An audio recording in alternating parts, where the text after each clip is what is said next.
وأكون للخير العميم مثالا.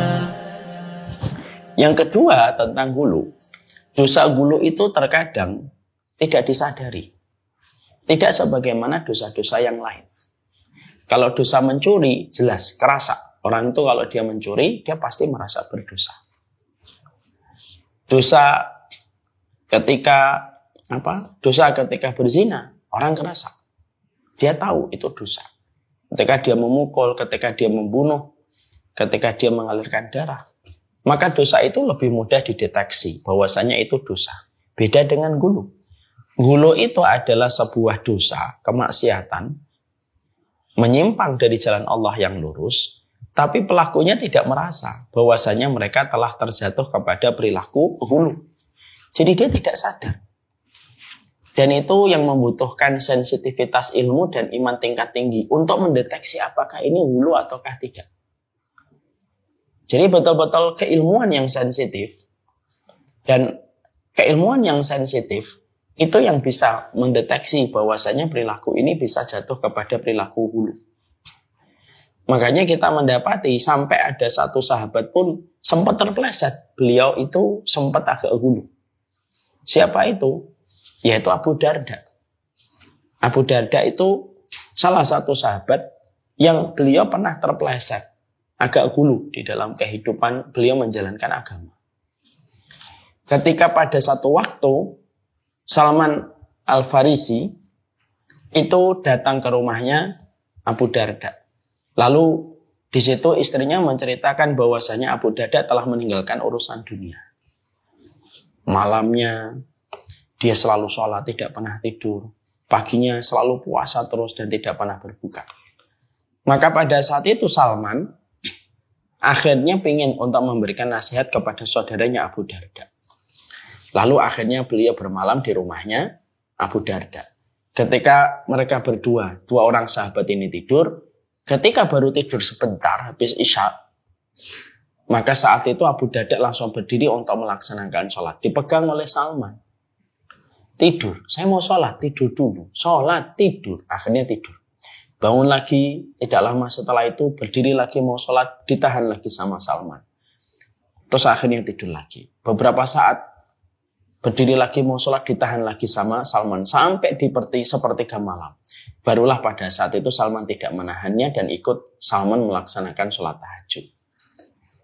Lalu ketika mereka pergi ke masjid melaksanakan sholat, lalu paginya ketika Salman Al-Farisi akan makan,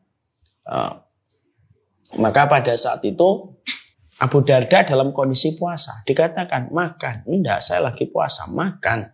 Saya lagi puasa. Saya tidak akan makan sampai kamu makan. Akhirnya Abu Darda ikut makan.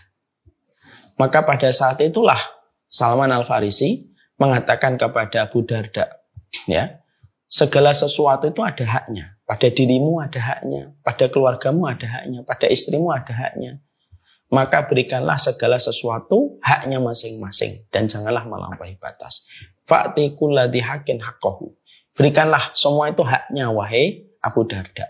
Artinya kalau malam tubuhmu punya hak untuk istirahat, ya istirahat. Istrimu punya hak atas dirimu, temenin, campuri, kasih nafkah. Ketika paginya kamu berpuasa, ya hari berikutnya tidak usah berpuasa. Dan itu ketika disampaikan kepada baginda Nabi, Nabi tidak membenarkan Abu Darda, tetapi Nabi membenarkan Salman. Benar itu Salman. Kasih segala sesuatu itu haknya masing-masing. Di situ kita mendapati pelajaran. Setingkat Abu Darda, seorang sahabat besar pun, beliau pun sempat terpeleset ketika melakukan peristiwa, ketika meninggalkan dunia, lalu berlebihan. Tidak tidur, tidak memperhatikan urusan istrinya, tiap waktu puasa. Sampai akhirnya diberi nasihat oleh Salman secara langsung. Nah, itu memberi kepada kita arti bahwasanya hulu itu kadang-kadang orang tidak pernah merasa. Hulunya orang Nasara kepada Isa itu tidak pernah mereka merasa. Mereka merasa benar dengan apa yang mereka yakini bahwasanya Isa itu betul-betul putranya Allah. Walaupun meyakini bahwasanya Isa putranya Allah, bahwasanya Isa itu putranya Allah itu perkara yang berat untuk dijelaskan, teorinya itu berat. Karena menjelaskannya itu betul-betul teorinya itu muter-muter gitu. Tapi bagi mereka yang terkena penyakit gulu itu tidak pernah merasa bahwasanya itu sudah melampaui batas.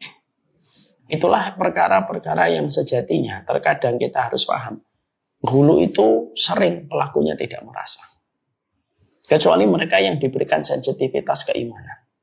Ya, makanya hati-hati terhadap perkara gulu ini. Karena dia sering tidak menjadikan pelakunya menyadari tentang perilaku gulu. Kecuali mereka yang berhati-hati dan diberikan rahmat oleh Allah. Sampai akhirnya dia menyadari, Masya Allah ya, gulu ini merupakan musuh yang bisa mencerai-beraikan kita dari jalan orang-orang yang diberikan nikmat oleh Allah yang kita minta siratal ladzina an'amta alaihim.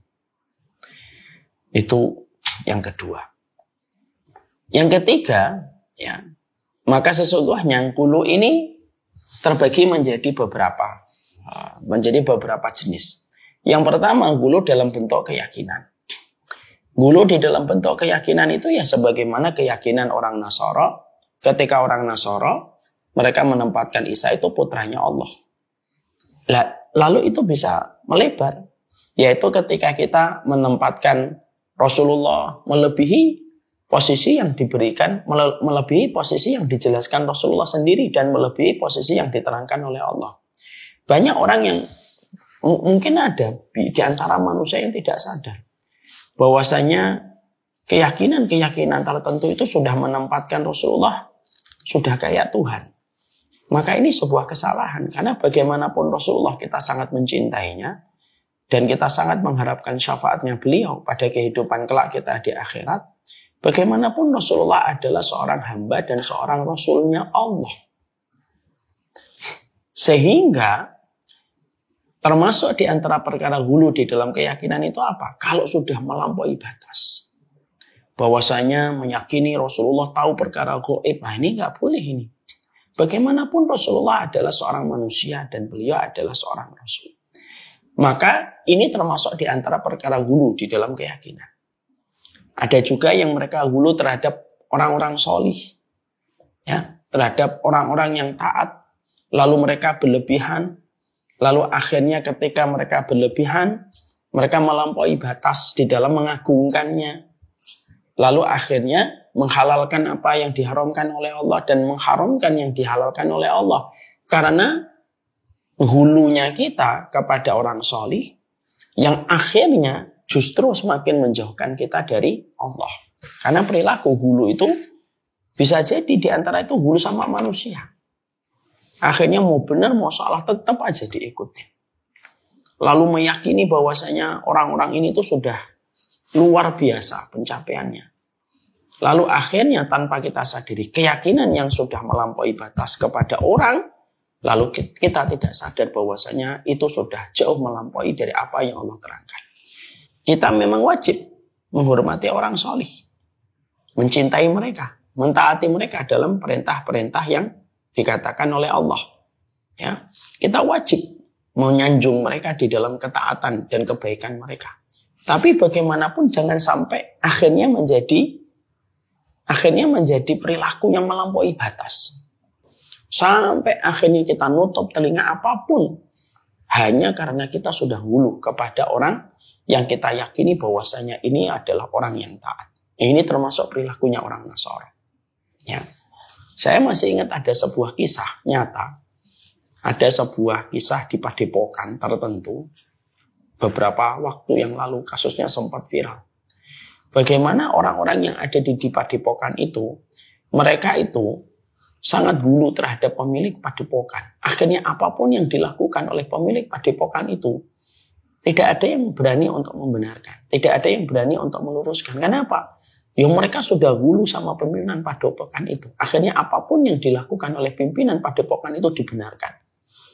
Ya, dibenarkan dan tidak pernah mereka meluruskan. Walaupun tindakannya sudah melampaui batas. Inilah yang termasuk di antara perkara gulu di dalam keyakinan. Dan banyak sekali saudara-saudara kita yang baik. Kadang-kadang mereka terjebak kepada fitnah gulu ini. Ya. Karena apa? Ya karena gulu itu kayak sihir dia. Bisa ngubah seseorang Dan dia bisa melakukan apa saja kalau sudah ngulu. Itu menimpa kepada dirinya. Dan itu ngulu terhadap sebuah keyakinan.